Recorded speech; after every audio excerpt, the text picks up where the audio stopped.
आपण आज ज्वारीच्या भाकरीचा एक छानपैकी पदार्थ बनवणार आहे। तो पण खायला खूप टेस्टी आणि छान लागतो। त्या प्रकारे तुम्ही घरी ट्राय करा। आणि ह्या रेसिपीचं मी काही नाव ठेवलेलं नाही आहे, त्या रेसिपीचं नाव तुम्ही मला कमेंट करून सांगा। अगदी छान हा पदार्थ होतो। तर आपल्याला काय ज्वारीच्या पिठाच्या 2 भाकरी आणि आपल्याला बेसन पीठ लागतं। तर छान असं खमंग आपण पिठलं बनवून आणि हा पदार्थ घरी बनवायचा आहे आणि मुलांना पण डब्याला दिला तरी चालेल। तर आपण वेळ न लावता सुरुवात करू आणि माझ्या चॅनल लाईक सबस्क्राइब करा आणि कमेंट करा की आपण या रेसिपीचं काय नाव ठेवायचं आहे। मी या ज्वारीच्या 2 भाकरी घेतल्या, छानपैकी तेल लावून खरपूस भाजले। तर आपण या ज्वारीच्या भाकरीचीच आपण आज रेसिपी बनवणार आहे। खूप छान आणि टेस्टी होते आणि पटकन होते, अजिबात उशीर लागत नाही। 1 वाटी मी बेसन पीठ घेतले, पाणी घालून आता त्याचा मस्त छानपैकी गोळ तयार करून घ्यायचा आहे। थोडं थोडं पाणी घालून मस्तपैकी गोळ करून घेऊ।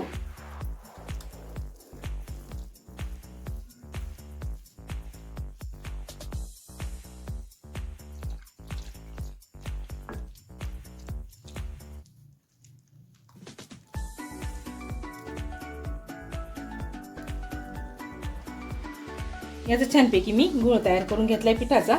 त्याला आता आपण पुढची तयारी करू। गॅसवरती मी कढई ठेवली, त्यात आता हे तेल घालून घ्यायचंय। 4 ते 5 चमचे तेल आहे। तेल गरम झालं, आपण त्यात मोहरी घालून घेऊ। मोहरी तडतडली, त्यात आपण जिरे घालून घेऊ। त्यात हा मिरचीचा ठेचा टाकायचा आहे। त्यात मी थोडंसं मीठ आणि लसूण घालून ठेचा करून घेतला। याने आपलं पिठलं खूप छान खमंग तयार होतं।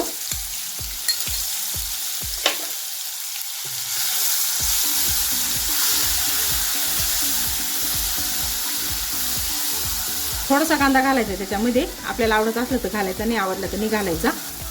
हा कांदा छान मऊ होऊन द्यायचा आहे।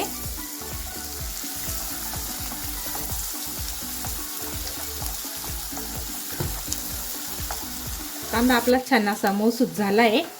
त्यात आपण हा टोमॅटो टाकून घेऊ। तो मी अगदी थोडाच घेतलाय आणि बारीक कापून घेतला एकदम। तो आपण असं छानपैकी मऊसूत करून घ्यायचा आहे। हा कांदा टमाटर चांगला शिजेपर्यंत आपण 2 मिनिटं झाकण ठेवून घेऊ। 2 मिनिटं झाले, आपण झाकण काढून घेऊ।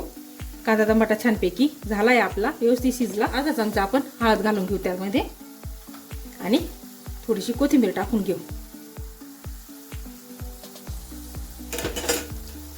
छानपैकी मिक्स करायचं आहे।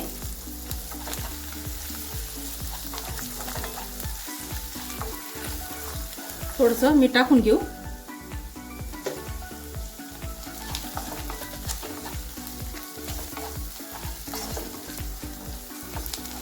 आणि हा बेसन पिठाचा तयार केलेला गोळा आपण टाकून घेऊ।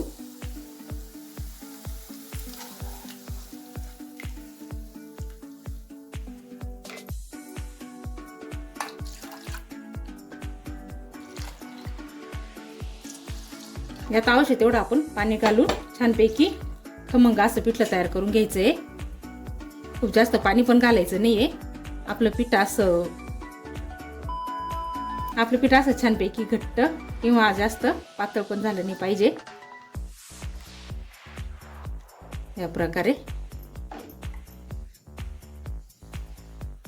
हे पिठलं आपण अगदी छानपैकी शिजवून घ्यायचंय। आपलं पिठलं एकदम छान असं घट्ट आणि एकदम व्यवस्थित झालंय। तर आपण त्याच्यावरती 2 ते 3 मिनिटं झाकण ठेवून घेऊ। छानपैकी एक वाफ येऊन द्यायची आहे। छानपैकी आपल्या पिठल्याला वाफ आली आहे आणि आपलं पिठलं शिजलंय पण छान, बकीत छान झालंय। आता आपण गॅस बंद करू। इथे मी ज्वारीची भाकर घेतली आहे।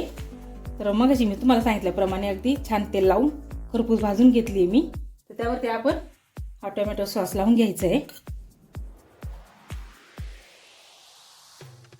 तुम्हाला टोमॅटो सॉस जर आवडत नसला तर याच्यावरती ना निळ्या मिरचीचा ठेचा, लाल मिरचीचा ठेचा तो पण असा लावून घेतला तरी खूप छान लागते आणि असं पण खूप छान लागते ना। आणि जेव्हा आपण तेल लावून भाकर भाजतो ना तर ती खूप टेस्टी लागते खायला।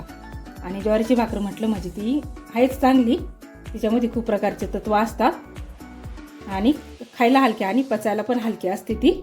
त्यामुळे तुम्ही ही रेसिपी घरी नक्की ट्राय करा। तर असं हे लावून घ्यायचं. आपण दुसऱ्या भाकरीला प्रमाणेच टोमॅटो सॉस लावून घ्यायचा आहे. या प्रकारे मी दोन्ही पण भाकरीला छानपैकी टोमॅटो सॉस लावून घेतला आहे. याच्यावरून आपल्याला हे तयार केलेलं पिठलं लावून घ्यायचं आहे.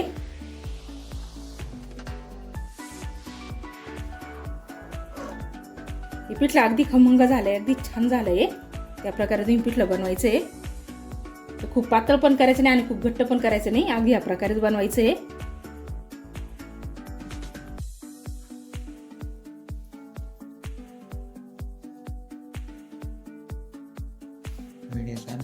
चालू आहे.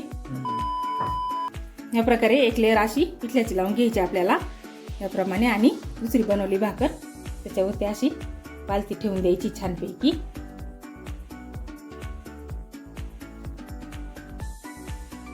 या प्रकारे आपला ज्वारीच्या भाकरीचा पदार्थ तयार झाला. तर याला तुम्ही नाव वगैरे सुचवा, याला काय तुम्ही नाव देणार ते बघा. तर आपण ही छानपैकी कट करून घेऊ. त्या प्रकारे कट करून घ्यायचंय.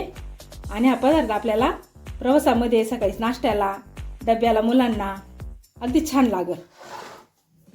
बघा या प्रकारे कट पण खूप छान होतं ते, आणि खायला तर एकदम टेस्टी लागतं. या प्रकारे मी सर्व भाकरी कट करून घेतल्या. बघा किती छान दिसतंय, आणि खायला पण आहे ना एकदम छान आहे. प्रवासामध्ये आपण भाजी, चटणी किंवा चपाती बरोबर ते आपल्याला खाता येत नाही प्रवासामध्ये, ते आपण प्रवासामध्ये काढून खाऊ शकतो. पिकनिकला जायच्या वेळेस आपण डब्याला संग दिलं तरी चालेल. आहे तर खूप छान, खायला पण छान आहे आणि करायला पण सोपं आहे, आणि अगदी पटकन होणारी रेसिपी. तुम्ही घरी नक्की ट्राय करा. माझ्या चॅनलला लाईक करा, सबस्क्राईब करा. ह्या रेसिपीचं नाव पण तुम्ही कमेंटमध्ये सांगा की ह्या रेसिपीला काय नाव द्यायचं. की मी ह्या रेसिपीला अजिबात काही नाव दिलेलं नाही आहे, माझ्या मनात आली, मी बनवली आणि तुम्हाला शेअर केली. तर मला कमेंट करून नक्की कळवा.